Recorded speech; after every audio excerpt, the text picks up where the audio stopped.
All right. So welcome. My name is Kathy Rosari Darrigar, and today we're going to be talking about mind maps and how to make a dream board slash vision board. A little bit about my background. Prior to doing this and being an advisor, I actually was a counselor for many, many years. I worked with special ed kids, so I do have a master's in psychology, and prior to that, I was a pre-med major, so tons of biology and neuroscience background. And I think it's really helped me develop the skills to be able to work in this business and also do consulting and be a transformational coach. We actually do this class normally in a setting where it's a classroom, so it's a little bit easier to be able to visualize and perform tactile skills, but I did revamp it. And if you have any questions, please feel free to jump in. If you've never done a vision board or brain mapping, all the concepts might be brand new and difficult to be able to understand, but I try to make it as simple as possible. Anytime we learn a new skill, there's this part of our brain that tries to fight us as we're learning it. And I think many of us are challenged to that with this whole technology thing. I think someone needs to come in, George. Oh, I have to admit them. Yeah, you'll have to admit them. All right.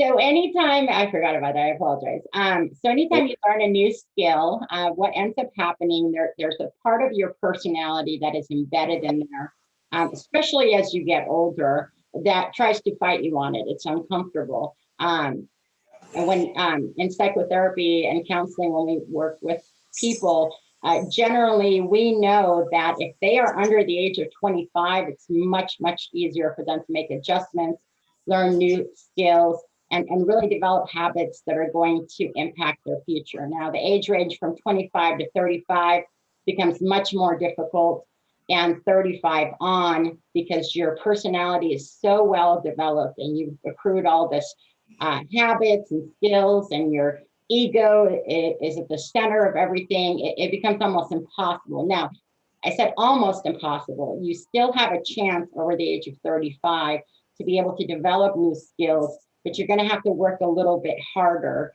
to be able to do those things, because after all, let's just say, I'll just use myself as an example. I'll be 47 tomorrow. And so it's taken 47 years to develop the person that I am. It's going to be very difficult to make the changes that are necessary to impact my future overnight. And oftentimes when we're in sessions with clients, one of the things that come up is that, well, I've always been this way. And my answer is, how's that working out for you? Because if it was working out for you, we wouldn't be sitting here in a session trying to make those changes necessary in your life. And so a lot of times people go to counseling or psychotherapy because they want quick fix answers, and that's not how it works. A good therapist or counselor will actually help you develop your own insight and introspection so that you can make different choices in your life. There's no magical answers. What they do is they just allow for you to see things in a different way through your own micro lenses that you have. So with that being said, I want to talk about a couple of things before we start. One of them is Number 3124186. Yes. probably need to Is that the Dom stuff? Okay. All right, hold on a second. Yeah, I muted him. That's okay. All right, thank you. It's the challenges of Zoom, so I'm kind of used to it. So let's talk about a couple of things. One of the my favorite psychologists is Carl Jung, and the last name is Jung. So if you do not understand how the story of your life works and some of the issues that you're having and the way that your personality is developed, he's a great guy to look up. But one of the things that he talks about is that we're all in a story, whether we know it or not. And there's two stories. One is you're in someone else's story, and the other is that you're in a story that you don't even know that you're in. So in order for you to achieve and transcend into your greater being, you need to write your own story, right? You're the main character. And we look at this in different ways. I mean, who doesn't love superhero movies, right? If you don't, I'm sorry. I feel sorry for you. But most of us love the hero. And why do we love the hero? Because he has to overcome a part of himself, a part of his personality, his traits, his ego, in order to become the best version of himself. And one of the examples would be, Odin in the story of Thor. He cast Thor out to earth because he's not worthy. And now Thor becomes the fool, and the fool has to become the savior. But how does he do that? He has to go through all these steps into overcoming himself in order to achieve that high impact aim that he is going for. So there's a lot of these stories that we see in the Bible and movies and other different types of books that you guys might read, but we all fall in love with these characters because they're flawed, just like us. Human beings are flawed. And the reason why we're flawed, because we have the ability to make all kinds of things happen with just thought alone. And why not use that thought in order to impact your life to become a better version of yourself? And it's never too late. I always talk about, you can really make the different changes that you need to have a better life. Because after all, that's why we're here. There's a reason for our existence. And we all have a special gift that we can give to the world. And this is not necessarily just for this business, but what can you do? What is your responsibility, your moral obligation to yourself, your family, your community, and to your fellow human beings to make this world a better place? And how do you do that? You start with yourself. Because if you can't help yourself and you can't make the necessary changes, you can't do it for anybody else. Oftentimes, parents are always trying to fix their children.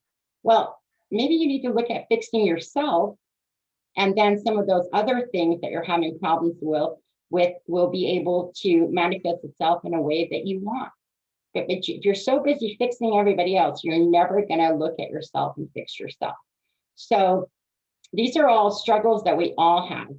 And life is full of struggles and suffering, and we all have them, whether it's health, family, money, right now, the pandemic. But you are responsible to make that life a little bit better for yourself. If you wake up in a bad mood in the morning, in a miserable world that you feel like you live in, most people do 25 things that day to make their lives worse than it was when they woke up in the morning. So why not try to make the necessary changes to make your life better? And we all look through our optical vision lenses. That's how we see the world. And that's why these vision boards and brain mapping really work, because they allow you to be able to filter the information that is necessary for you to step outside of your regular world that you live in into a whole new world to create the life that you deserve and that you want. So what we often do when we start vision boards is we start with a meditation. And I'm going to go ahead and just play this. It's about 6 minutes. Wayne Dyer, if anyone knows me, he is my favorite speaker who passed away. But he really has a lot to teach us in the world. And he is doing this meditation from the book, The Three Magic Words. So I'll put it on and we'll listen to it real quick. And that's how we will start.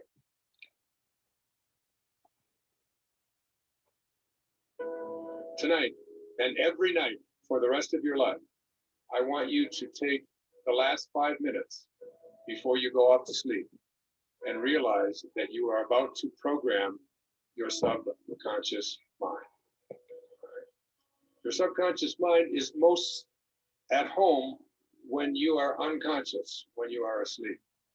If you spend the last 5 minutes of your day, which so many people do, reviewing all of the things that you don't like, and all the things that didn't work out, and how terrible you feel, and who abused you, and who was mean to you, and who said this, and they did this, and you're constantly doing this kind of thing with your mind, then you are programming your subconscious mind that when you awaken, because you're now about to marinate for the next 8 hours in your subconscious mind.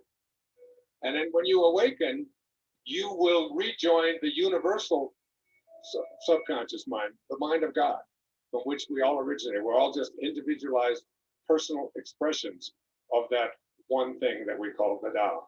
or God, or divine mind, or soul, or spirit. But the Tao that can be named is not the Tao. So you want to be real careful about how you program your subconscious mind. This is from the book of Job. In a dream, in a vision of the night, when deep sleep falls upon men while slumbering on their beds, then he opens the ears of men and seals their instruction. Job 33, 15 and 16. When you are slumbering on your bed, he opens your ears and seals your instruction. What you place into your subconscious mind as you are about to go into this deep slumber is all dependent upon what you do the last 3 or 4 or 5 minutes before you go off to sleep. You want to place into your imagination whatever you have placed into the I am that I spoke about earlier. I am well. I am content. I am peaceful. I am happy. I am prosperous. I am abundant. I am God. I am God. I am God. Because at the basic core, each and every one of us are just that.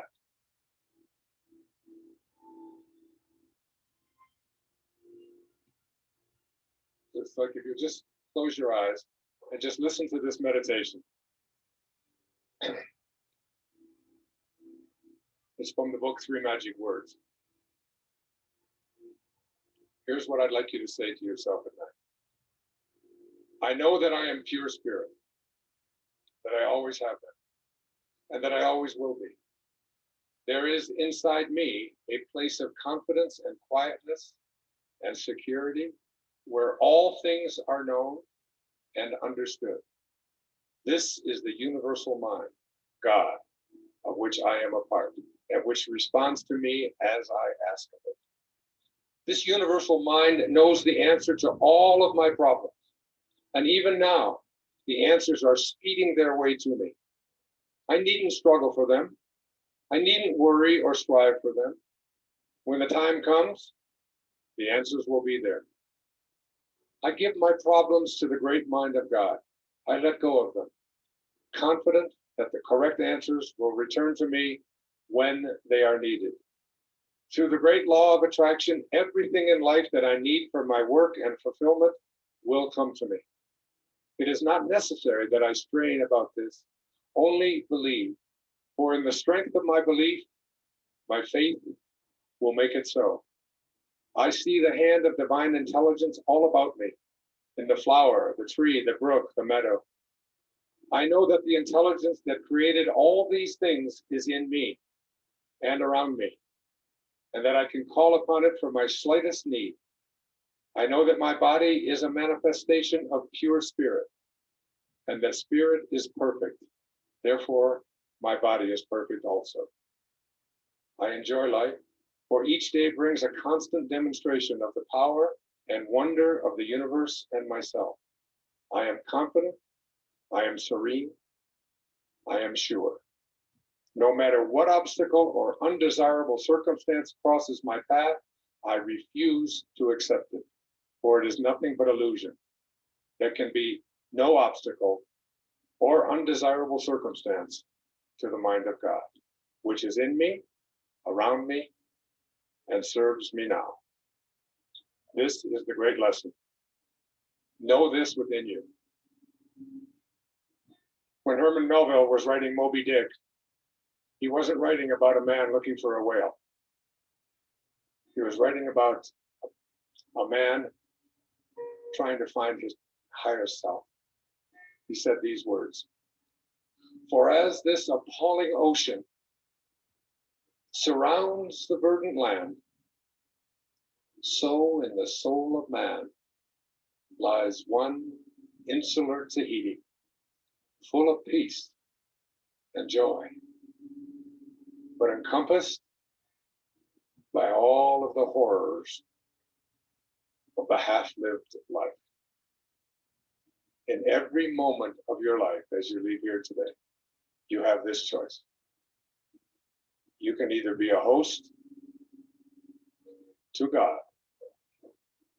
or a hostage to your ego. It's your call. Thank you. God bless you. Namaste. Thank you. All right. So what do you guys think about that meditation?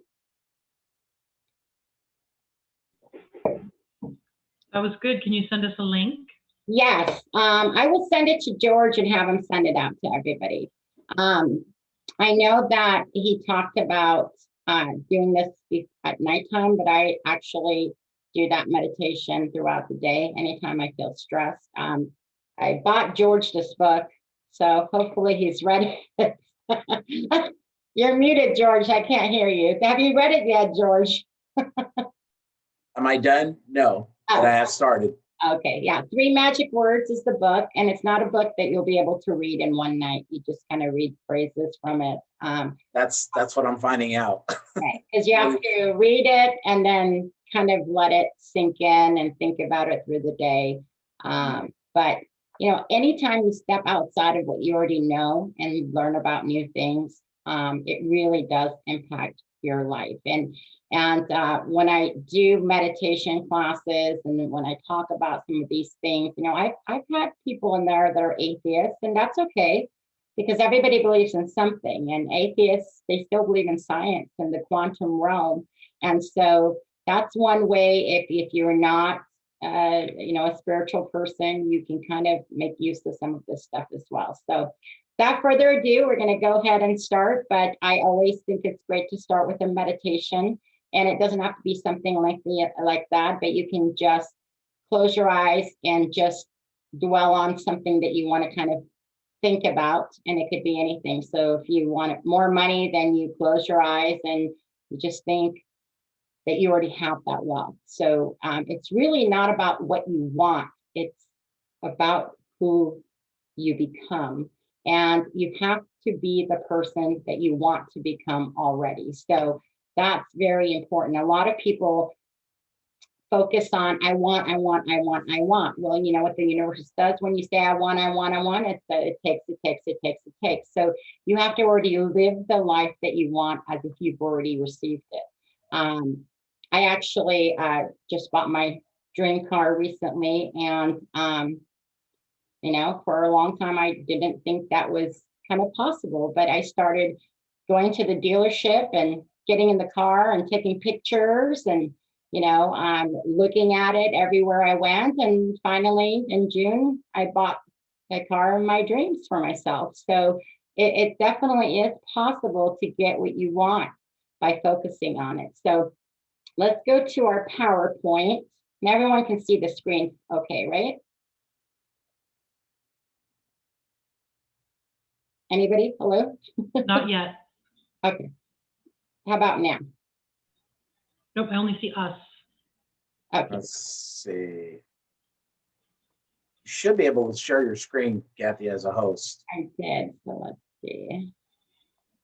I thought I did share my screen, but let's go back here. Oh, I think okay, there we go. There you go. Okay. There we go. All right. So this thing go away. Come on, if I can get under here.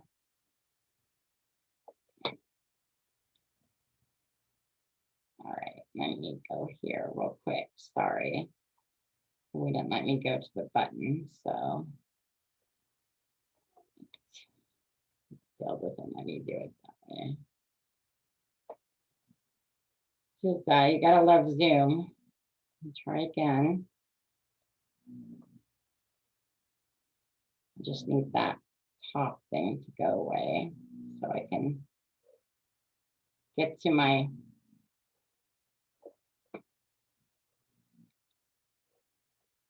Okay, there we go.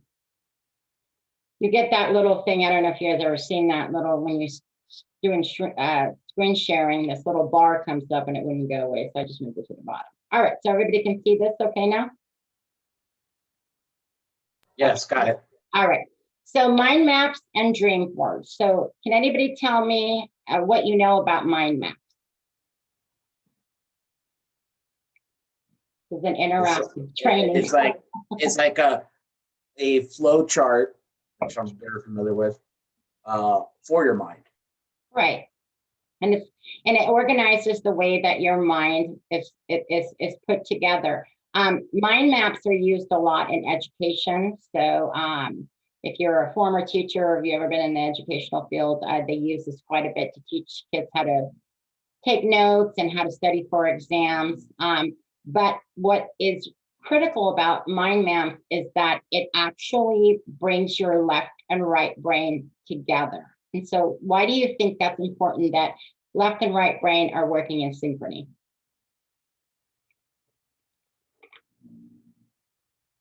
I'm feeling Javier's pain right now. Anybody? Anybody jump in? Unmute yourself, everybody. Anybody?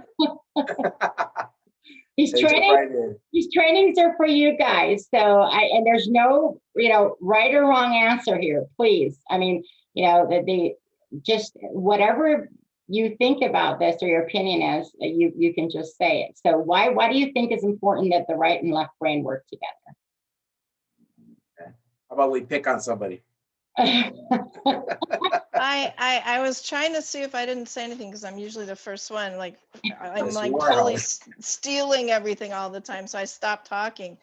But I'll talk on this one. Left brain is more organized. It's more the methodical. The right brain is more creative. So you absolutely want the right and left brain working together.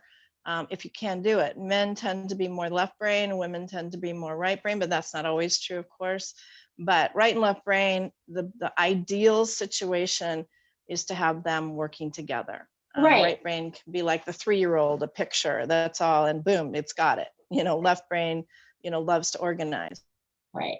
And yes, and that is true. And most men are left brain. I'm actually very left brain oriented. So any opportunity I have to get my right brain to work with my left brain. And you actually naturally do this sometimes. If you ever lay down at night and you cross your legs, that is, that's one way of actually doing it, is that you cross your bodies, because your left brain is responsible for the right part of your body and your right brain is responsible for the left part of your body. So if you do something where you're holding your arms together, or holding your hands like this, or crossing your legs, it actually does synchronize your brain. It's pretty interesting how that works. All right. Yeah, and also another, just to add, women in the caveman days, men were out hunting, they separated and divided, and they pointed and shot. So it's a very straight line, very separate, divide.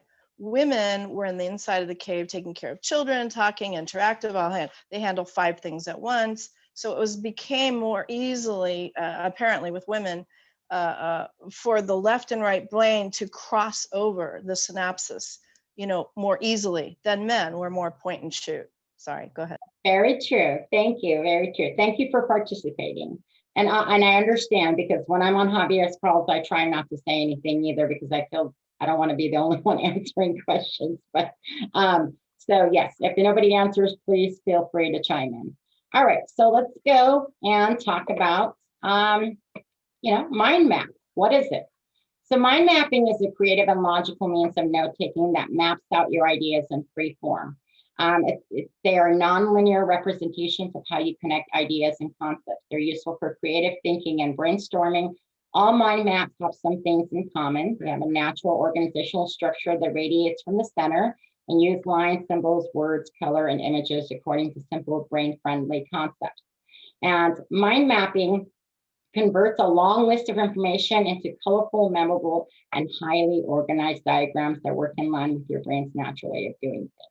And it really, it illustrates associations between ideas or topics that radiate from the center to the outside concept. So this is kind of a little diagram of how when you actually do a mind map, how it brings your right and left brain together. So Holly mentioned, as far as the left brain, it's usually very logical, very analytical, deals with numbers and lists.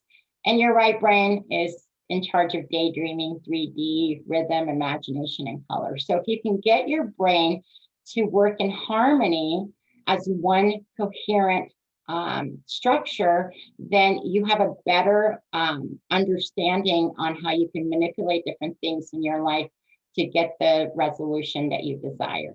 Any questions so far?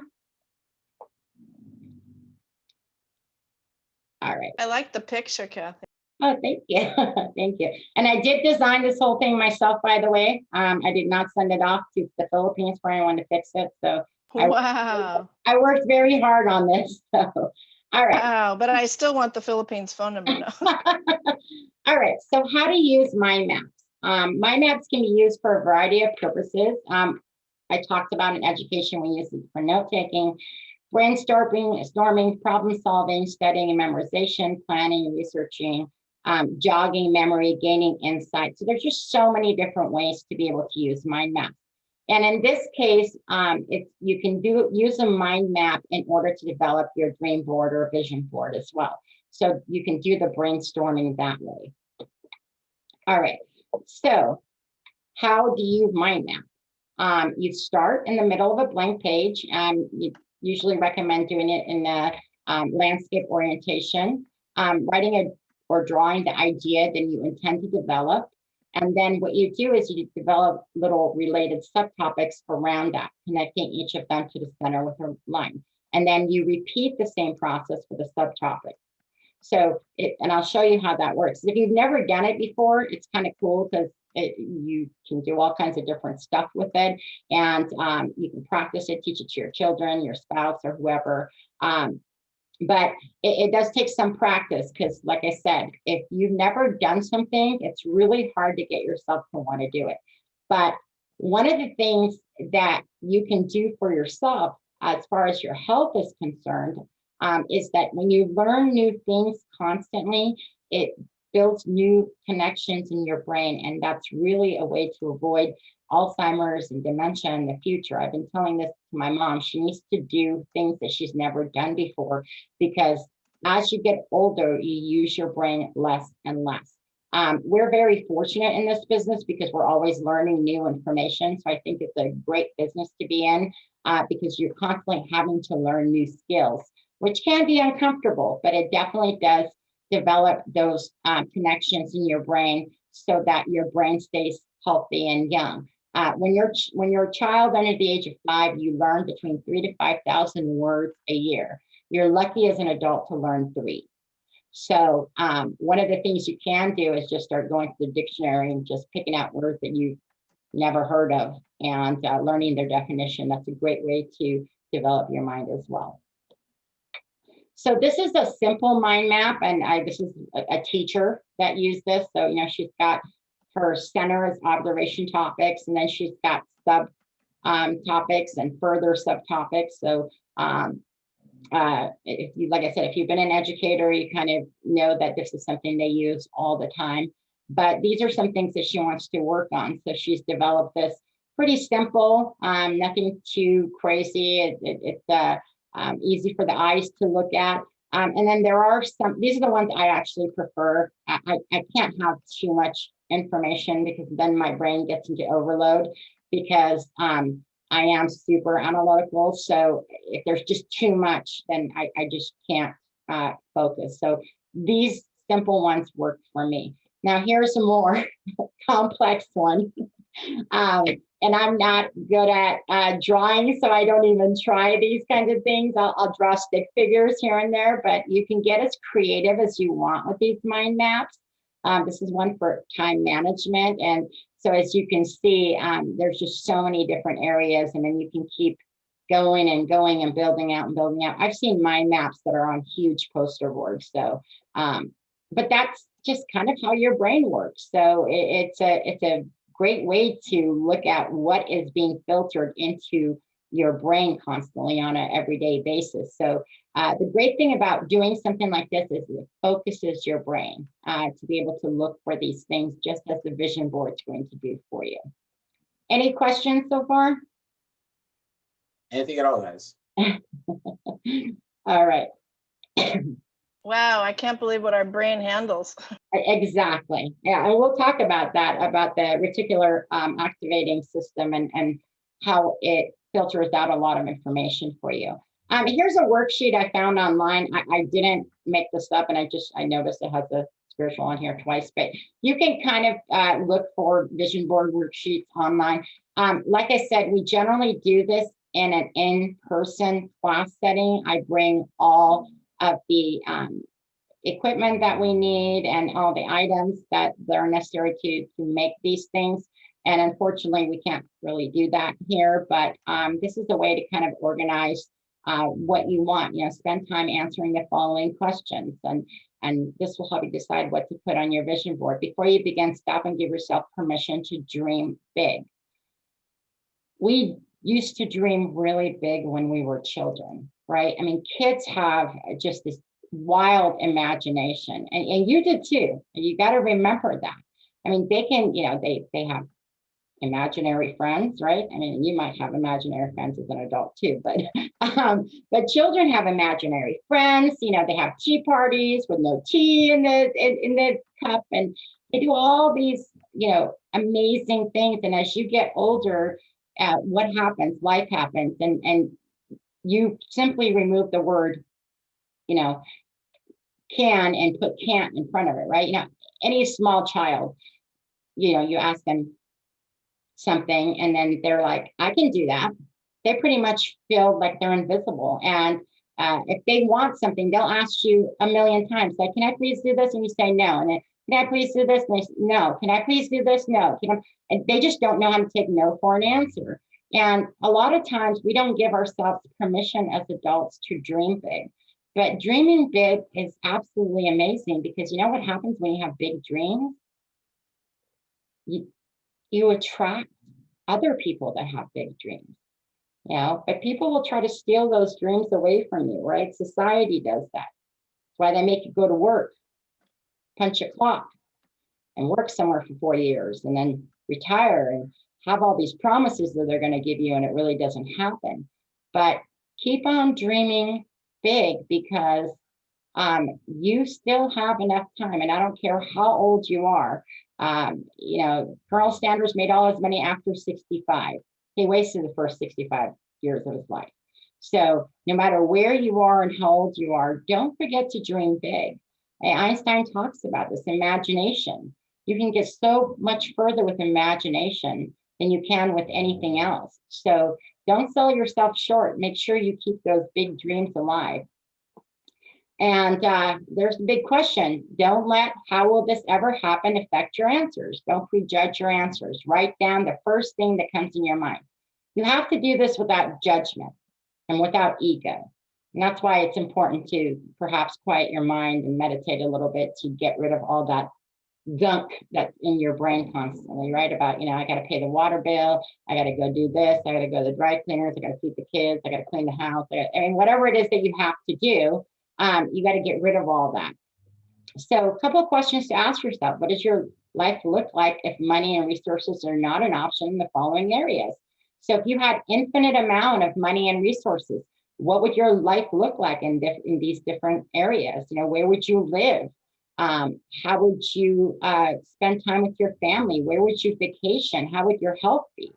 There's just so many different things that go into when we isolate the limitations of not having enough money and resources. What character traits would you like to be known for? What have you always wanted to do but never had a courage to do? What do you wish you had more time for in your life? So you kind of organize some of these things so that when you go to build your vision board or dream board, you have some ideas, and then your brain starts looking for that. And I love this little saying, every great dream begins with a dreamer. And that's from Harriet Tubman. So, be a dreamer. Keep on dreaming about the things that you want. My grandmother, rest her soul, she always used to say, there are more beautiful days to come. So especially right now with the way things are right now in our society and the pandemic, you've got to look for the more beautiful days that are going to come. It's not going to stay like this forever. And if you think that it's going to stay like this forever, your life is going to be full of anxiety and depression and worry and fear and all those things that they will kill you if the virus doesn't. Because when you live in a state of fear, then your immune system is at risk because you're spending all your energy in that survival mode. I mean, human beings are not set up to be in that mode long term. It is a systematic error in our bodies that starts occurring, and you will develop disease that you probably wouldn't have had if you stay into that status all the time. So it's really important to have dreams and visions and a happier future, a healthier future, so that you're aiming at something, and that you're not just kind of going through life helpless and hopeless and victim and all the things that impede us from becoming the best version of ourselves. All right, so here is an example of a dream board. And I mean, there's no right or wrong way to do this. So you can play with it, have fun with it. If you have children, this is a great way to be able to do a project with them, and they will have fun with it too. You know, kids love this kind of stuff. And George just mentioned his son wants to make one. So it's really a great way to get everybody involved, and that you guys kind of get on the same page as to the different things that you guys want in life.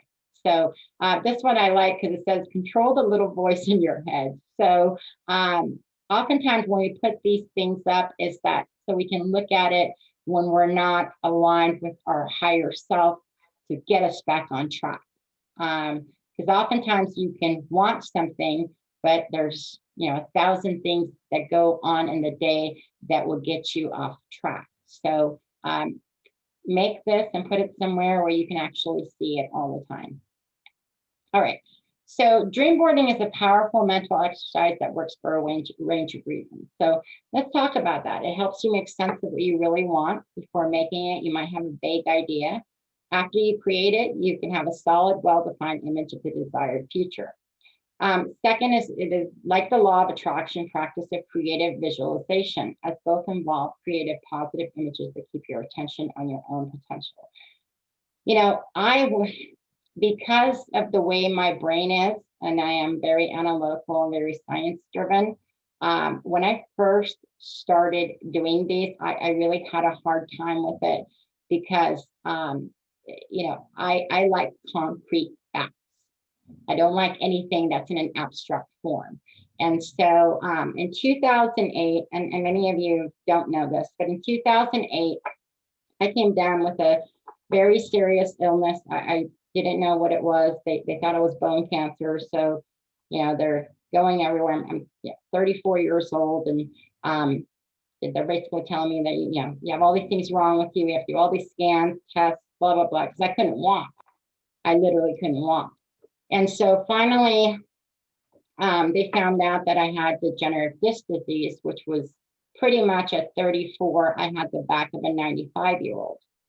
And that I had severe nerve damage in my body and so on. I don't want to go too much into it, but I remember going to the orthopedic surgeon, right? Because that's what they refer you to. And pretty much he told me, well, I think you need to go on disability. You're probably not going to be able to work. Here's a bunch of pain pills and, good luck on your life. You can, have a surgery and blah, blah, blah. And then they go into all these things. So I remember going home and crying. And of course, you do the blame thing, like, why God, why me? Why are you doing this to me? I've been a good person. I've done everything I'm supposed to do. And, you go on because you're looking for something or someone to blame. And I remember just having this self-talk with myself and saying, you know what? This is not the end. I'm not going to go on disability. I have dreams and aspirations, and this is just an obstacle in my life. And that's actually the first time I made a vision board. So I made a board on what I'd like my life to look like. And those of you that know me know that I like 5 to 6 inch heels. So it's pretty much impossible with the problems I had in my back to be able to wear things like that. But I really was able to heal myself and get off the pain medications. And I don't take any medications now. And it was just really belief and building this vision board that helped me see a future that otherwise I couldn't see for myself because I couldn't conceptualize it in my overactive analytical brain. So it's just kind of up to you how you see your struggles and all the things that happen to you and what you're going to do with them. And this is a way to create your future. and to really aim at something much higher than what you're aiming at now. All right, so third, it helps you distract from negative thoughts, doubts, and critical self-talk. We all do that, whether you say you do or not. We all have that voice, the judge in our head, that anytime something goes wrong, you know, tells you you're stupid, or you're not pretty enough, or you're not this, or you're too skinny, too fat, too short, too tall, whatever it tells you. So being able to focus on the positive alleviates some of that negative self-talk. Any questions so far? All right. You're doing a great job, Kathy. Thanks. So anybody know who John Assaraf is? Of course we know who Yes. John Ashraf, The Secret. Great, thank you, Holly. Yeah, so John Assaraf is known from The Secret, and I just really just like him in general. I listen to him quite a bit. He's a world famous entrepreneur. He's an expert on brain science. That's what I actually really like about him. He talks a lot about brain science and how different things work. But he's one of the biggest influencers on why the stuff works. I mean, if you listen to him, you know, he made a vision board, and 5 years later, he built a house exactly like how that vision board was. So there are things that happen when you make the vision boards that start making your brain look for those things. You can kind of think about it this way. Let's say you want a car, right? All of a sudden, that car that you want, you see that car everywhere. Not necessarily that everyone's, you know, found out your secret and is going to buy that car that you want. It's all over the road now. It's just that you have focused on it in your brain. Now your brain's looking for those things. An exercise that you can do, I like to play this game when I'm in traffic, because I don't like traffic, so I have to really like play little games with myself and keep myself entertained. So I will pick a number.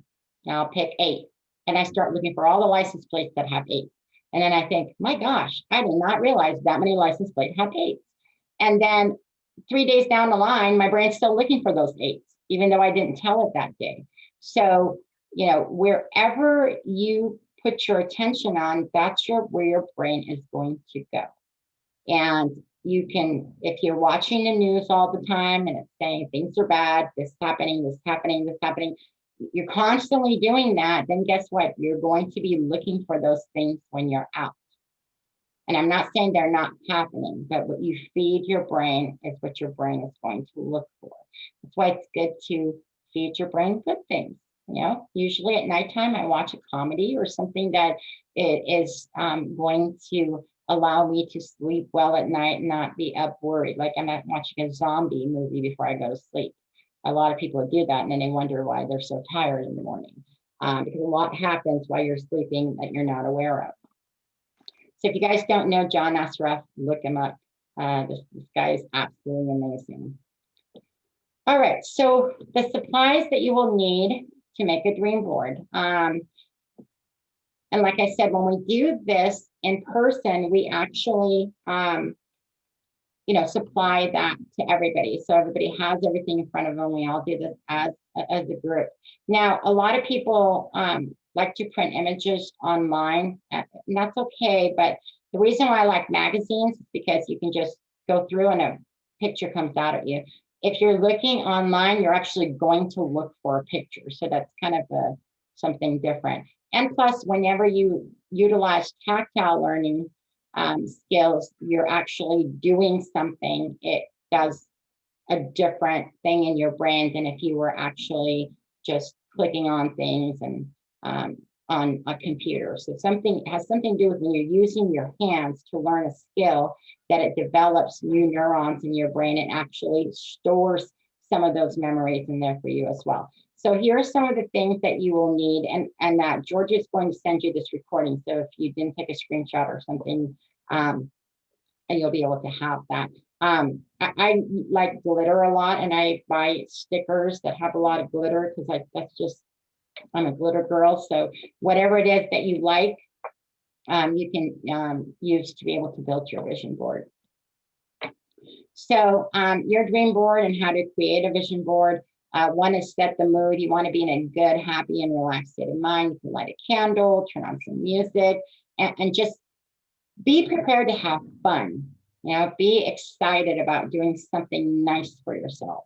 And then you ask yourself some questions, you know, if money and fear were not a factor, what would I do daily? Who would I be? What kind of relationships do I want? How are my career finances? Where would I like to go? And so forth. So there's all these different things that you can ask yourself before you actually start. And then you want to find the visual representation. So that's why it's great to go through a magazine, because then you already have this thought in your head. If the picture comes out at you, then you can cut it, or Word or something like that as well.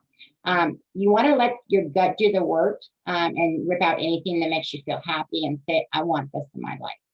And then you create your vision board. Now that you know your focus and have the images, it's time to place them on your vision board. And you can put motivational phrases like love, kind, courage, confident, financially independent. And here's a great example of one that has a lot of words and a few cars. A car and some other images. So you could just have fun with it. Do with it as you please. And you can make as many of these as you want and just place them in different parts of your house. What you don't want to do is make this and put it in, you know, the room that all the supplies go that you close and you never see it again. It needs to be somewhere where you can see it.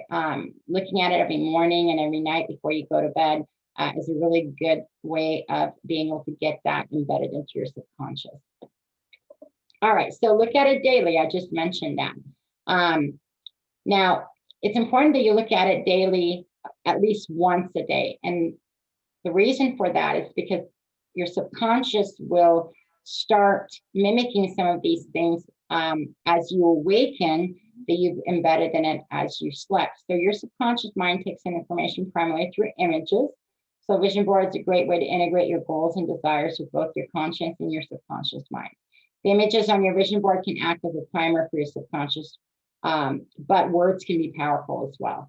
So words and images and you'll actually start, it's so interesting how this works. I actually cut out this picture of this horse that I really liked on one of my vision boards years ago. And then when I went shopping for my house last year, I found that painting at Big Lots. It was just absolutely amazing. So I'm like, hey, that's on my vision board. Now, if I had never cut out that picture, I probably wouldn't have looked at that painting and said, hey, it was on my vision board. But even words, when you look at billboards, small words would stop, you know, just jumping out at you. So whatever you focus on is really going to come out into your conscious life on a daily basis. All right, so how do you want to use your dream board or vision board? Now you've made it, it's important to take time looking over it, believing these things can happen through belief and thought. Your vision board will start manifesting itself in your life. And so you really, really have to believe. What I often tell people is that if you don't believe in something, it's not going to work for you. And this can even be when you're sitting with a client and going through an IUL or 403B or anything. If you don't believe in the product, it's going to be really hard to convince the other person to get the product. So you have to believe in things that you're saying, and for yourself, believe that it's going to come true or it won't. This is why when they do those blind studies, they've actually done this with Prozac. So Prozac, when they've done the studies with actually taking Prozac and then someone that takes the sugar pill, the placebo, they have found that the placebo works just as great as the actual medication. Because when people believe in certain things, they will actually find ways in their brain to make it work. So someone taking a sugar pill will be just as less depressed as someone that's actually taking the antidepressant. That is just amazing. And so through science, you can see that what you believe in will actually manifest itself. So if you believe that, you know, you're just only allowed to make $25,000 a year and that's all that you can, you put that cap on yourself, that's all that's going to happen for you. You're never going to go beyond that. All right, so the science behind the vision board and dream board, I like to interchangeably use them. There is scientific evidence behind it. Now, because I'm a skeptic, I always like to look at the other side. Now, there are some psychologists that say, vision boards are not that good because what ends up happening is people will put things there, but they never actually take action. So you have to take action. You can't just put this up and, sleep 15 hours a day and think it's going to work. You actually have to aim and take action and have goals towards these things. So every time your brain learns something new, the neurons inside of it create a pathway. More learning and thinking generates more pathways and new networks. This is called neural circuitry. It makes you and me more aware and more connected to what's going on around us. So the vision board, if done correctly, activates the reticular activating system, the RAS. And I apologize, this picture is a little blurry because it was small, but this is where your visual input is, your optical lens, your eye. And so basically as information goes through here, this is where your reticular activating system acts as the filter. So whatever you see, it goes through that before the RAS will allow any other part of your brain to get it. So whatever you look at through your lens is what the RAS is going to filter through. Now, there's so much going on in your brain that the RAS has to filter things out or you would lose your mind because there's so much stimuli with everything that we do, right? I mean, there's just all kinds of noises and activities and information. So it has to do this filtration. The vision board allows for the RAS to really focus on certain things and then pass those on into the rest of your brain. So it acts like an ignition system. It awakens an individual from sleep to a state of heightened awareness. And it functions through mapping and different organizations of your brain to be able to do that. Any questions? I know the science stuff sometimes is some people get really confused on it. So any questions, comments? No? Okay. Ready? Everyone's asleep. Or they're taking great notes. I don't know which one. No, I'm paying attention. No, are you kidding? Kathy, this is amazing. You've done a brilliant job. Thank you. Thank you. This is the fun part of what I like to do. So, I mean, this is fun because if it changes one person's life or they do, if I plant one seed for somebody, then I'm excited about that because we all need a little encouragement in life. And so I think that's really important as human beings that we allow others to be able to manifest and really blossom into the best version of themselves. And anything that we can do to help other people, I think is really important. So thank you, Holly. So the RAS is an explanation of when you learn a new word and then start hearing it everywhere. It's the reason you can disregard a crowd of talking people, but immediately if someone says your name, so you're in a full crowd, let's just say you're at Disneyland, which is kind of a dream right now because we can't go, but you're at Disneyland, everyone's talking, all of a sudden someone says, George, you immediately are like, someone called my name. Where are they? Someone called my name. So that actually is how the RAS works. So it allows information that's unnecessary to stay unnecessary, but if it's something relevant to you, it allows you to focus on it. And it takes what you concentrate on and develop a filter for it, and then sorts through the data and delivers only the parts that are essential to you. And all of this happens naturally without you even knowing. It programs itself to work in your favor without you actively doing anything. I think that's pretty awesome. So, and then similarly, the RAS seeks data that validates your belief. It screens the world through the parameters you give it, and your beliefs form those parameters. If you think you are weak at giving speeches and presentations, then you probably will be. If you think you work efficiently, you probably do. So it is really important to have confidence and belief in yourself so that you can start being that person that you really want to be. Okay, wait. All right, so we're going to do an activity now, and I need everyone to participate if they can. So what I'm going to do is I'm going to show you a picture, and I'm going to take it away like pretty quickly here. So what you're going to do is you're going to count how many circles there are in the next picture, okay?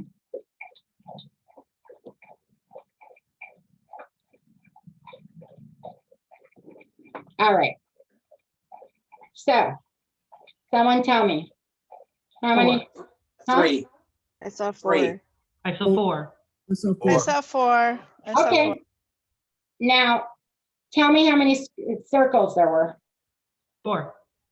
There's 4, but we didn't count rectangles or triangles. Okay, here we go. How many triangles? Holly's getting, I knew you would do that to us. But if I really knew it, I would have counted those too.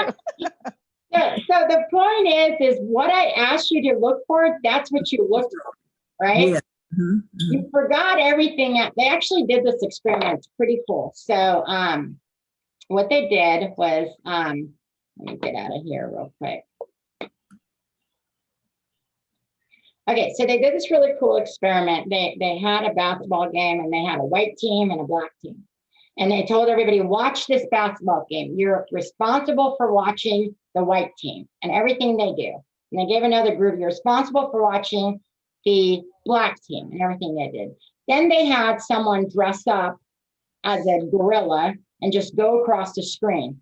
And over 80% of the people didn't even see that gorilla go across the screen because they were so focused on the directions they were given. And so this That's amazing. It is very amazing. So this is kind of how your brain works, right? So, and I'll give you a great example. So some of you know my best friend, Heather, right? I mean, we're complete opposites, day and night, right? She's always like, oh my goodness, people are so rude. The traffic was bad. This one was this one was this. And I'm like, really? I don't notice that when I go out. And people are nice. People are genuine. People are kind. People are stressed out.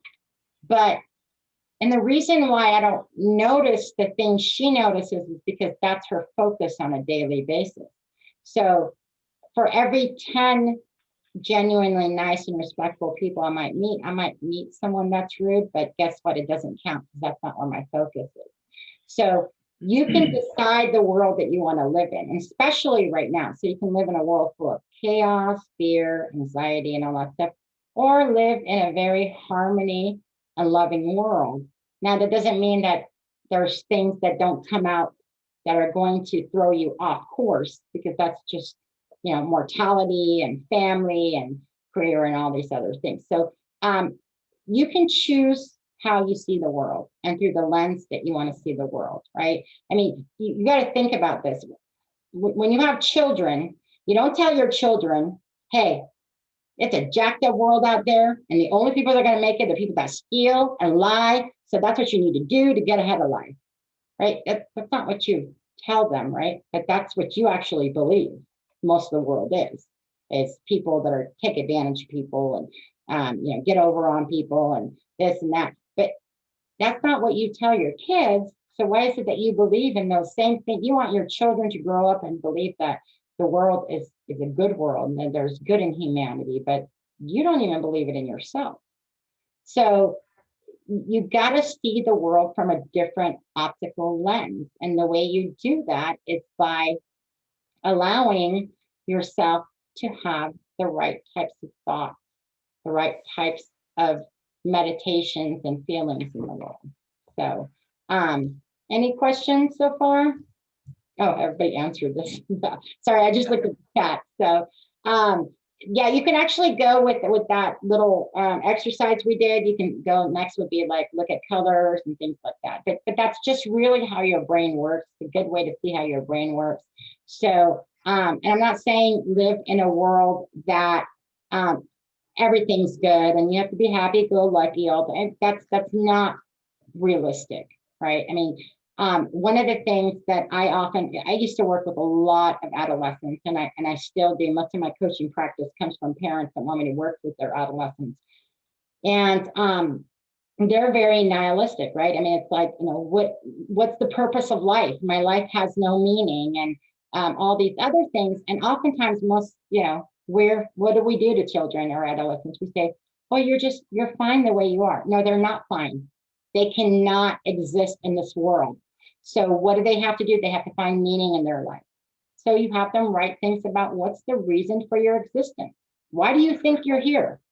Right? And that's uncomfortable for a lot of people. And I'm telling you, adults are more uncomfortable with this than children. But you got to figure this out. Why are you here?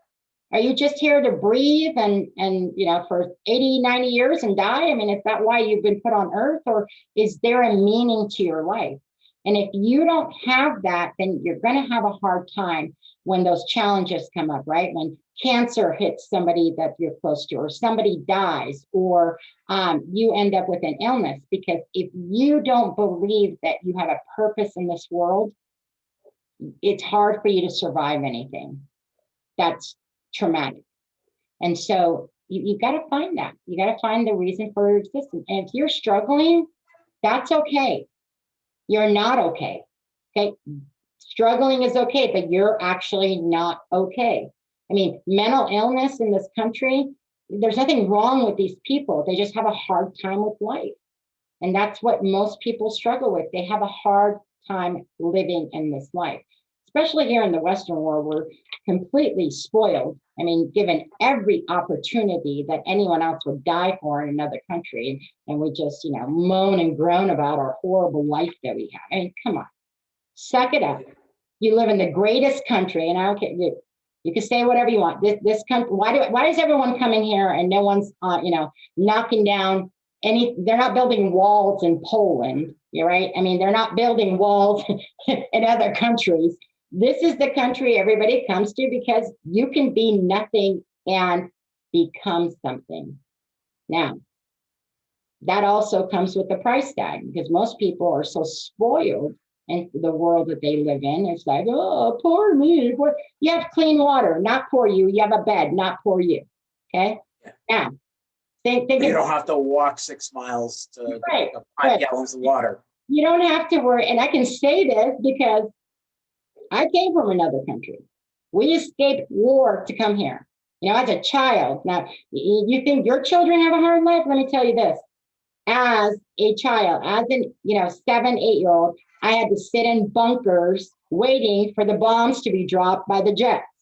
Do you know what kind of trauma that imprints on a child? But hey, I'm okay. You know why?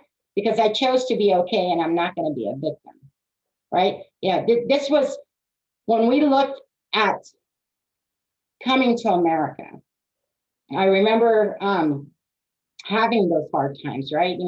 When you're like, oh my God, they're killing everybody and they're bombing everybody, and the Republican Guard would come to our house and search our house and put, my dad with these machine guns up against the wall while they looked for money and gold and alcohol, whatever that we were hiding in our house, and they didn't care that we were kids and we watched that. And that's very traumatic, right? But I always thought, oh my God, I can't wait to go to America, because they say there's no war there.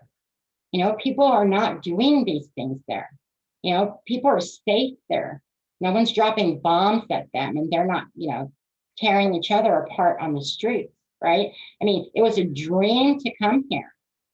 And I'm so grateful and thankful, because there's a lot of people that didn't make it.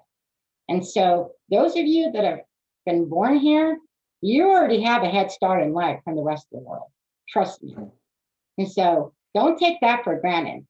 And, when I used to work with the emotionally disturbed kids that couldn't behave in school, I was like, it'd be great if we could just drop them off in a different country for 2 weeks. They'd all come back like fully fixed, right? They'd be like, oh my God, I'm going to do everything I'm supposed to do, because George said, I don't want to walk 9 miles to go get a loaf of bread, right? It's like, that's not going to happen. So you have been given an opportunity to have a head start in life from everybody else.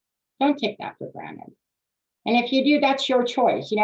Rogers talks about choice reality therapy, and that you always have a choice. And even if you don't make a choice, you have a choice. So everything you have in your life is because of the choices that you have made in your life. So if you don't like your relationship, stop dating the same type of people and thinking you're going to get a different result. All right. That was me. And George's laughing. That was George too. Right? So it's like You're going to call me out. end up with these, I'll join that list. you end up, because look, you have to know who you are, right? So I'm very attracted to narcissistic type of men, right? The egotistic men. That was my attraction, but that's not who was good for me, right? So it's like I was dating, it was the same type of person I've been dating since I was 18 and expecting a different result. I mean, how stupid is that? So I had to say, okay, you're making the stupid decisions. They're not the problem. You're the problem. So I wrote down all the characters of what I wanted in a man, down to height. And that's the man I have in my life. And in a few months, we'll be together for 2 years. And I mean, I'm talking, it's pretty crazy. Like his height matched exactly what I put in my little vision board of what I wanted in a man. And, someone that is not neurotic like me, right? Because two neurotic people can't be together. You just don't mix. And someone that's very, very calm. So thank you, Bob.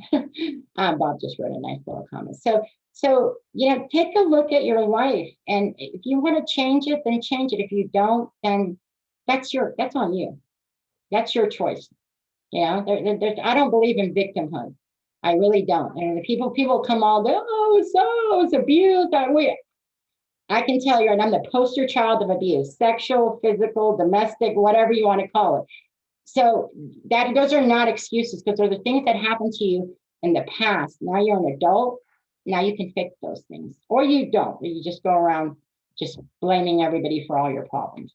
So, focus on something that you want to change. Obviously, your life is not working out for you the way you want. Because if it did, like I said, you'd be in the place that you want to be. I mean, I know I'm not in the place that I want to be. So I have to constantly have this battle with myself to become a better version of myself. And that's tough, because you got to look at what are you doing, right? When you look at what you're doing, then you are the reason why you're failing. But if you're blaming other people why you're failing, then you don't have to look at yourself and say, these are the things I need to work on and things I need to change about myself. So have a vision, write it down, work on it, or don't work on it. That's up to you. But you bring up a great point, Kathy. It's all about choice. You choose. That's one of the things that's great about this country. We do have the freedom of choice. May not appear that way, but that's probably more true in this country than probably any other country in the world. that is very, very true. And still, with all the stuff that's going on, there's still opportunity here. I mean, it's there are people wanting to do business even now. So, everyone's crying about how bad the economy is. And I love what Bob Proctor says, maybe for you, but not for me, right? I mean, this is a great opportunity for us right now to be able to really get our message out there and be, top-notch advisors, agents, whatever you call yourself. So educators, whatever it is you call yourself, you can do that. And the one thing I do need to stress on, because I know George likes to say this, a lot of people, anyone can do this. No, not anyone can do this. Anyone that's willing to put in the effort and belief to do it can do it, but not anyone can do it. That's why some people don't succeed. I mean, I look at people that have been in this business for 10 years and are not they haven't made any strides, and that's okay. That's their choice. But I didn't want to be that person. I mean, I'm not going to name anybody, but when I started working on George's team, I had a partner. He knows what I'm talking about. She'd been in the business for 10 years. I'm like, you've been in business for 10 years and you're still not doing anything? Like, that makes it a waste of time. I don't want to waste my time. So, I guess I've met people like that. I think, let me share the story real quick. I had, there was a recruit, who will go nameless, that actually was in his 50s. And as soon as he got out of college, he started selling insurance. So literally 30 years in the business. Thought he was great. Okay, I just gave out the gender. But I'm thinking, I can groom this person. They're going to be a presenter. They're going to be great, this and that. And it just wasn't there. It's like they didn't want to do it. And then I finally asked a question I probably should have asked him when he first joined. You've been in this business for 30 years. What's the most you've ever made? Oh, 75,000. And I'm sitting there going, how are you in this business for 30 years and you never made over $100,000 in any given year? That just blew my mind, which shortly after pretty much filtered himself out of it. So it's very true what Kathy's saying. Right. But Kathy, sorry for jumping in. It's not, I mean, some people do this part-time and they have another job or they're retired, and that's fine. I mean, for me, this is my main source of income. So, I mean, I've got other things that I do too, but, I mean, what are you going to do with it? It's limitless. You can make as much money as you want in this business. It's crazy. Yeah. You got to know your number, right? I mean, you've got to know what you want, but what is it that you really, really want? What do you want? I don't want to be working for the rest of my life. And I am fearful, right? I mean, this is my fear. You have to confront your fear. I am fearful of not having enough money in retirement. So what do I have to do? If I'm telling people they need to have $1.2 million in retirement, and I'm not going for that same goal, right? I'm lying to myself. So, you know, you've got to walk the walk and talk the talk. You got to do both. And so it's up to you. I mean, I'm not that person that's going to hold people's hands and sugarcoat everything. That's just not my personality. And that's probably why I like working with children, because you know, adults don't have, you know, I don't feel like we have to do that with adults, but, you know, look at your life and think about the changes that you need to make. And are you willing to make those sacrifices? And if you look at, you know, the story of the phoenix, I love this analogy. So the phoenix is this creature that just lives for, you know, over 100 years, and then poof, it explodes and it becomes an egg. And then it rebirths itself.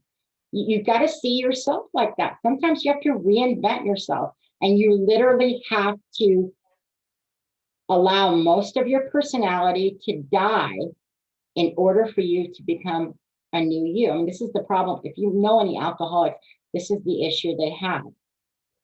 If you're an alcoholic and you want to stop becoming an alcoholic, guess what? You have to stop going to the bar. You won't have any friends. You won't be able to hang out with the family that drinks with you. You literally have to allow the old version of you to die, and then figure out what you're going to do with all this time that you used to drink. And this is difficult for most people. So it's the same thing in this business. What are you doing? If it's working, then we're seeing your name on the leaderboard. If it's not working, then we're not, right? I mean, that's just the reality of it. You can be busy working 50, 60 hours in this business and not make any money. So make sure that you focus on what you want, and you know, you'll be able to achieve it. But you've got to start with you. No one else can do it for you. This is the hard thing for a lot of, you know, it's a hard pill for a lot of people to swallow. This is your business. This is not George's business. This is not Javier's business. It's not Daniela's business. It's your business. What are you going to do? No, it doesn't matter, you know, what you actually just want. What are you doing to aim at that, right? You got to aim towards something. And if you fail, it's because you allowed yourself to fail, and then you learn from it, and then you move on. A lot of people don't like that. People don't want to take responsibility. So, yeah, put some effort and thought into what you want. Make your vision board. Do some mind maps, and whatever it is. Do something different than what you've been doing. You've got to make those changes, because it's just not. You cannot move forward if you're constantly in the same place. So that's just that, you know, my thing. You don't have to take it. You don't have to listen to it. You do what you want. And if it resonates with you, I'm happy. And if it doesn't, that's okay.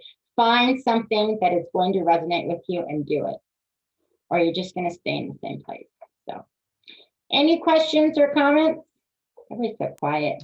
I'm giving you a stand-up ovation. Oh, You were really brilliant. You covered every part of it. You did it like a class, which was really nice. You went through methodically from start to finish, going with, you know, Wayne Dyer, Carl Jung, you know, John Assaraf, you know, you just really did an outstanding job. Thank you. Thank you very much. I appreciate that. Yeah, it's very good. Yeah, So many I got it. people want to do that Yeah, stuff. go ahead, Camille.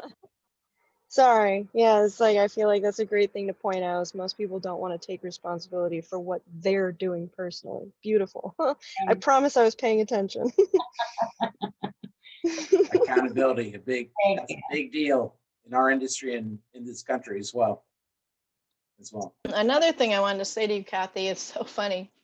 You know, when you were speaking, you have all these colors behind you, you're in Oh, color. Yeah, You know, you're so colorful. It's such a beautiful like picture, really. And I was thinking, oh my God, this is such a YouTube I would totally listen to and then probably like, you know, meet with her and like, you know, whatever. we're So working I on hope it all. I hope you just do. I mean, you have a recording of this, but if you just videoed yourself doing exactly what you just did and put it on YouTube, that's it. You're a sell in and of yourself. Thank You've got you. experience from everywhere. You're, you know, been in, where were you in bombs? Was it where? Iran. Oh, Iran. Iran. Okay. So, I mean, come on, you know, you go from every level, science and psychology and Iran and, you know, it's like, and insurance and teaching. And, you know, it's a beautiful, beautiful, rich background that you have that you're sharing. And I hope you really explode this. Thank you very much. By the way, we do already have her podcast out, so you can find it on Spotify, Amazon, and what else? My sister's on the line. She helps me with a lot of stuff. Hi. Amazon, Spotify, and what else? Apple Apple. Audible. Yeah. Okay, so it's pretty much on everything. It's called The Bank of an Extraordinary Life. You can look it up, and we cover a lot of different things. Actually, this last one we talked about. It's called what? Bank of an Extraordinary Life. Bank Of an Extraordinary Life. Bank of an Extraordinary Holly, Life. she's emailed me a couple of, or text me a couple of links, so I'll be more than happy. Awesome. to share Okay, that great. as well. Thanks. Yeah, last week's topic was on trauma, and my sister and I co-hosted, so I do one episode, she does another. My sister is actually a holistic health practitioner and an energy healer, so she knows a lot about that stuff, and she does an episode. I think last week she did one on being calm and really staying in a state of homeostasis. So, and I did one on trauma and how it affects you in life. So we do have that, and we are working on the YouTube. So thank you. And the colors is because I see the world in such a colorful way. And so even in the mornings before I put my clothes on, I close my eyes and I think of a color, and that's what I pick out to wear. So it's just what my brain is in the mood for that day. So I actually love color and vibrance. And if you saw my house, you know, you'd be like, wow, I mean, it's just very colorful. The painters, when they painted my house, they go, ma'am, you sure you want all these different colors? I say, yes. They were not happy. Kathy, I just want to bullet point on and follow and kind of, you know, sort of hammer in the nail on this. Visioning, which is basically what this is, creative visualization, is a book by Shakti Gawain, probably one of the best books on creative visualization you can get, plus her workbook, if anybody wants that. But also, I remember when I was really dove into this, and I was in fashion at the time, and I decided, you know, I've been in long enough, and I wanted to make, you know, I always made over 100, but I wanted to make over 2. And I put the number, because I'd made a big mistake. I want 100, 100, 100, 100, 100. And so I was really owed, I don't know, 120 or something like that. But because I visioned 100, my boss said, well, you wanted 100, so here it is. So next time I learned this or something better. So I'm visioning for 2. I even said in my interview, are you okay if I make over 200,000 to my boss? She said, yeah, of course, thinking I would never do it. But I did. But here was the key. I put this or something better on the 2. Do you know what my commission check came in? Now I'm saying it's 3 years later. It wasn't that year, but it was 3 years later. And it came in, and this was the relevant part, from spirit right to me. That check said, or the report said, your commissions are $206,000, and my salary at that time was 60. So it was 266,000, and I thought, oh my God, this stuff really works. And then, but it, as you say, it can fall away as fast as it works. So it has to be practiced continually. It has to be looked at, like you're saying, every day. That is very true. And we don't live in school. They teach us we live in a linear world, but we really don't. right? Like, you can have all these plans and all of a sudden you break your leg or your mother dies or something traumatic happens to you and everything halts, you lose your job, and then you have to start over. So life is not linear. And so you're right. You have to constantly revamp yourself and get back on track, because what it was is not going to be again, right? A lot of people fall into the trap. When I was living in Iran, we had a driver, we had a maid. My mother didn't have to do much around the house. Someone did the cooking, the cleaning, taking me to school. And then we came and we had a lot of money, and we came to America and we had nothing. I had to play with cardboard boxes versus when I was growing up and I had my bedroom and a playroom. And so you have to adjust to that, and you can't live in what the past was. So constantly moving forward is very, very important. So that's true. So thank you. Well, it's 11:30, and if nobody else has any questions, I think we're kind of done here, right, George? Yes, I'm going to go ahead and stop the recording. And yes, I will be sending out the recording to everybody that was on this